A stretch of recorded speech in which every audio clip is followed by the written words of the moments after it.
ఎరా నువ్వు తిరుపతికే లడ్డు ఇస్తున్నావా అని చెప్పి ఒక నానుడి మామూలుగా చెప్పుకుంటూ ఉంటారు. సో అలాంటిది ఇవాళ ఈ వెస్టర్న్ కంట్రీస్ సో వీళ్ళు ఏం చేస్తున్నారు, పుతిన్ గారినే బోల్తా కొట్టించాలి అనే ప్రయత్నము చేస్తున్నారు. సో మీకు అనిపించవచ్చు ఏమండి పుతిన్ అంటే ఏంటంటే పెద్ద జీనియసా, ఎవరికీ లేని తెలివితేటలు ఈయనకు ఉంటుందా అంటే మనం గమనించాల్సిన విషయము ఒక నరేంద్ర మోదీ అనండి, ఈ వ్లాదిమిర్ పుతిన్ అనండి, వీళ్ళందరూ ఏంటంటే స్ట్రీట్ స్మార్ట్ అండి, అంటే ప్రజల మధ్య నుంచి వచ్చిన నాయకులు.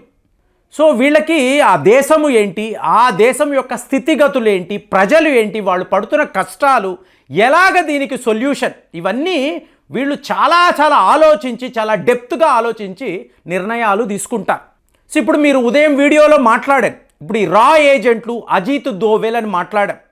అజిత్ దోవెల్ కూడా అంతే, మీకు ప్రజల మధ్యలో నుంచి వాళ్లకు ఏంటి, దేశము ఏంటి, ఆ దేశాన్ని ఎలా కాపాడాలి బాగా ఆలోచించుకోరు. కాబట్టే కదా అజిత్ దోవెల్ మాస్కోకు వెళితే ఒక నేషనల్ సెక్యూరిటీ అడ్వైజర్ అండి, ఈయనకి డైరెక్ట్గా వ్లాదిమిర్ పుతిన్ అపాయింట్మెంట్ ఇవ్వడం కాదు, మీరందరూ వెళ్ళిపోండి అజిత్ దోవెల్ గారితో నేను మాట్లాడాలి. ఎవరు, రష్యా అధ్యక్షుడు డైరెక్ట్గా కూర్చొని వీళ్ళు మాట్లాడుకుంటారు. ఏంటి, స్ట్రీట్ స్మార్ట్గా ఉంటారు.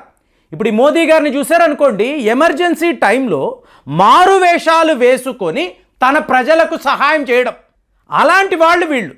సో ఇప్పుడు అలాంటి వాళ్ళను మీరు బోల్తా కొట్టించాలి అంటే అంత ఈజీ కాదండి. ఇప్పుడు మోదీ గారితో మీరు ట్రిక్ చేయాలంటే కుదరదు, అంత ఈజీగా చేయలేరు.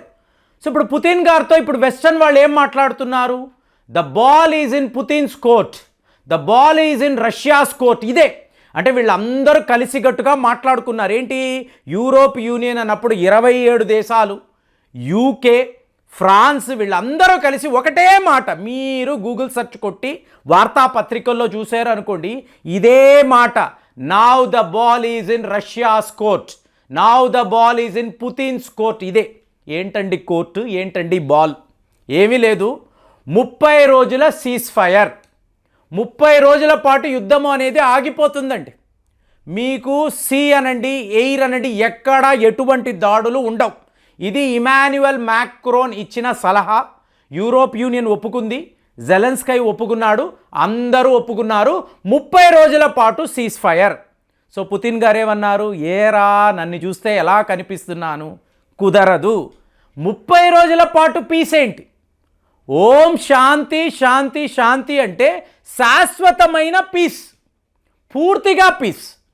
నో 1 మంత్ సీజ్ ఫైర్, నెల రోజుల శాంతి ఏంటి, పూర్తిగా మనము పర్మనెంట్గా శాశ్వతమైన శాంతిని కోరుకుందాము. ఇది పుతిన్ గారు అన్నారు. అనేటప్పటికి వీళ్ళ ట్రిక్ అక్కడ ఫలించలేదు. అంటే 30 రోజులు ఎందుకంటారండి. ఇప్పుడు చూడండి, మీకు సౌదీ అరేబియాలో యుక్రెయిన్ అధికారులు అలాగే అమెరికా అధికారులు కూర్చున్నారు, జెలెన్స్కై వస్తున్నాడు, మీకు సౌదీ అరేబియా క్రౌన్ ప్రిన్స్ని కలుస్తున్నాడు. వార్తలు ఏంటి, 337 డ్రోన్లు రష్యాపై యుక్రెయిన్ వాళ్ళు పేల్చారు. సో ఇప్పుడు వీళ్ళు సీజ్ ఫైర్ అని మాట్లాడితే ఎవరు ఒప్పుకుంటారు. నాకు అర్థమైన విషయం ఒకటే ఒకటి ఫ్రెండ్స్, ఈ యుద్ధము అనేది ఆగదు. ఒకవేళ ఆగితే జెలెన్స్కై ప్రాణాలతో ఉండడు. అతను ప్రాణాలతో ఉండాలంటే యుద్ధాన్ని వాడు ఆపడు. వేల మంది సైనికులు చనిపోయినా నేను ప్రాణాలతో ఉండాలి అంటే ఈ యుద్ధాన్ని ఆపకూడదు.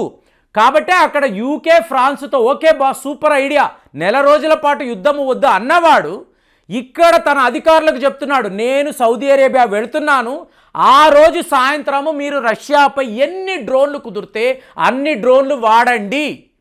అంటే ఎంత ఒక జిత్తులమారితనము, ఎంత ఒక వెధవ వీడు అని అనడానికి చెప్తున్నాను. యుద్ధము అనేది ఆగకూడదు. సో ఇప్పుడు అమెరికా వాళ్ళు కూడా ఈ ట్రాప్లో పడిపోయారా అంటే మీకు డొనాల్డ్ ట్రంప్ గారు ఈయన ప్రతిరోజు ఒక కొత్త స్టోరీ చెప్తున్నాడండి. నిన్నటికి నిన్న బాబోయ్ రష్యాకు చాలా కష్టమండి, పుతిన్ మేనేజ్ చెయ్యలేడు, ఇన్నిన్ని దేశాలు వాళ్ళ మీద యుద్ధము అంటే they cannot with stand, Russia ఎక్కడో ఒక దగ్గర కాంప్రమైజ్ అవ్వాలి, ఇన్ని మాట్లాడుతున్నాడు. మరి ఆ రోజు అమెరికా కూడా కలిసే కదా ఉంది. అమెరికా, యూరోప్ యూనియన్, ఇన్ని దేశాలు 31 దేశాలు మీరు రండిరా అంటున్నాడు పుతిన్. రండి, మీరు ఆయుధాలు పట్టుకొని రండి, చూసుకుందాం. రాగలిగారా, ఎవరైనా యుద్ధానికి వచ్చారా, దాక్కొని బాంబులు విసరడం, ఒక్కడికి కూడా పుతిన్ ముందు నిలబడి మాట్లాడే ధైర్యం లేదు. సో ఇవాళ ఏం మాట్లాడుతున్నారు?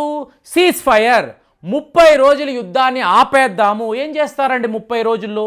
మళ్ళీ డబ్బు సమకూర్చుకుంటారు, మళ్ళీ ఆయుధాలు, ఎక్కడెక్కడ ఆయుధాలు ఉన్నాయో అన్నీ తెచ్చుకుంటారు.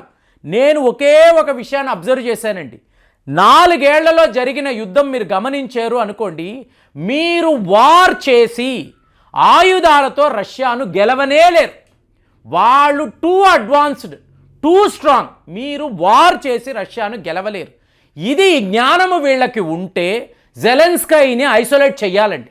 జెలెన్స్కీతో ఎవరూ కూడా వర్క్ చేయకూడదు, అతన్ని టోటల్గా విడిచిపెట్టాలి. అది వీళ్ళు చేయడం లేదు. ఎందుకు? వీళ్ళ స్వార్థం. ఇప్పుడు అమెరికా వాడు ఇంతలా ఇన్వాల్వ్ అయ్యి ఎందుకు మాట్లాడుతున్నాడు? వాడికి ఆ మినరల్ డీల్ కావాలి. ఏదో ఒక రకంగా యుక్రెయిన్ని తన దారిలోకి తెచ్చుకొని ఆ మినరల్స్ని అంతా కొల్లగొట్టాలి.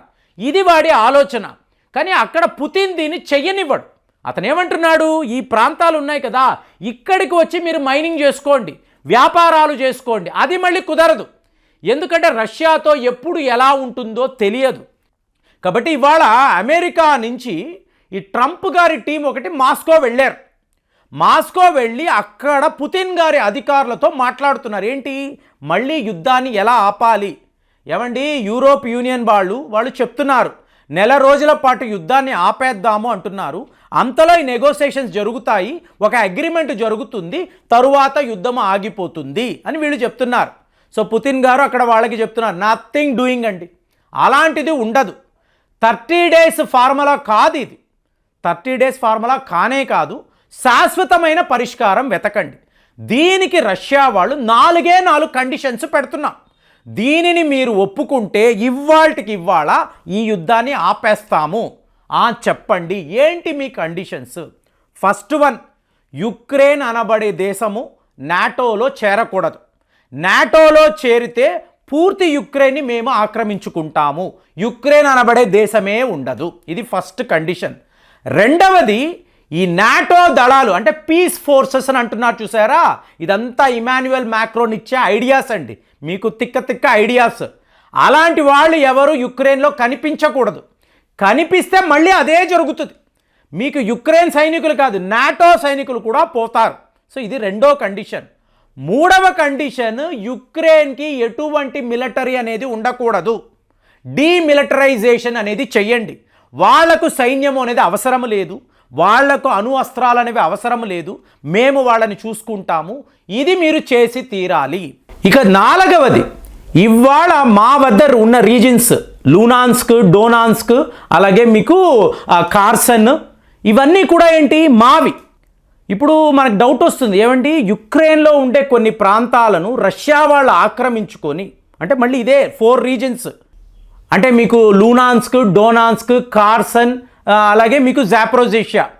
సో ఇవన్నీ కూడా రష్యా వాళ్ళు ఆక్రమించుకొని ఇవాళ అది మాది అని అంటారేంటి? ఇంకొక దేశాంది కదా, దాన్ని ఎలా మనం ఒప్పుకుంటాము అంటే అలా కాదు ఫ్రెండ్స్. చరిత్ర తెలియాలి.